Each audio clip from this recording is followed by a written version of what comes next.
Well, soon after that, by 1997, I wrote the first edition of this book, Qualitative Inquiry and Research Design.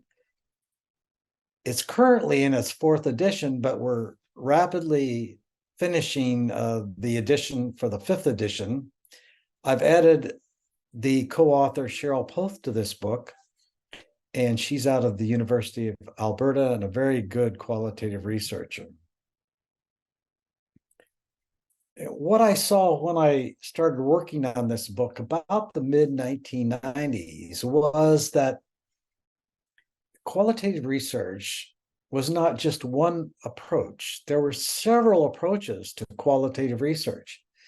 If you are familiar with the Guba and Lincoln 1985 naturalistic inquiry book, they really talked about doing case study research. But by the early 1990s, I was seeing separate books on grounded theory, on ethnography, on phenomenology, all coming out from major authors. I wanted to present the major approaches. You could call these modes of inquiry or designs in qualitative research.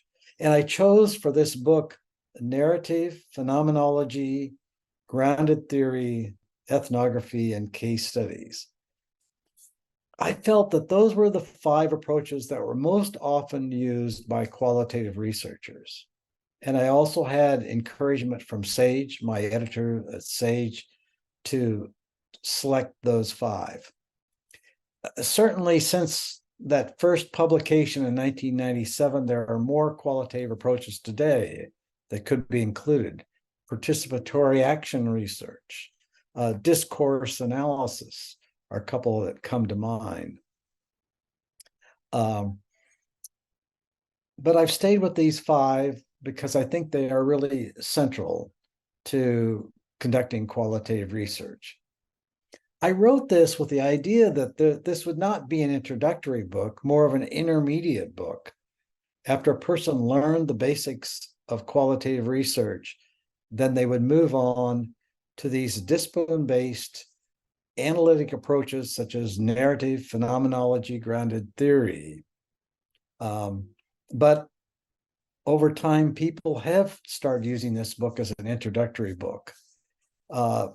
It has won the McGuffey Award, so I'm very proud of that distinction. So it's an award-winning book, and I would encourage people to think about doing qualitative research, not in a generic theme-based descriptive approach, which many people do, but to use a more analytic interpretive approach from the disciplines such as phenomenology, grounded theory, ethnography, and so forth.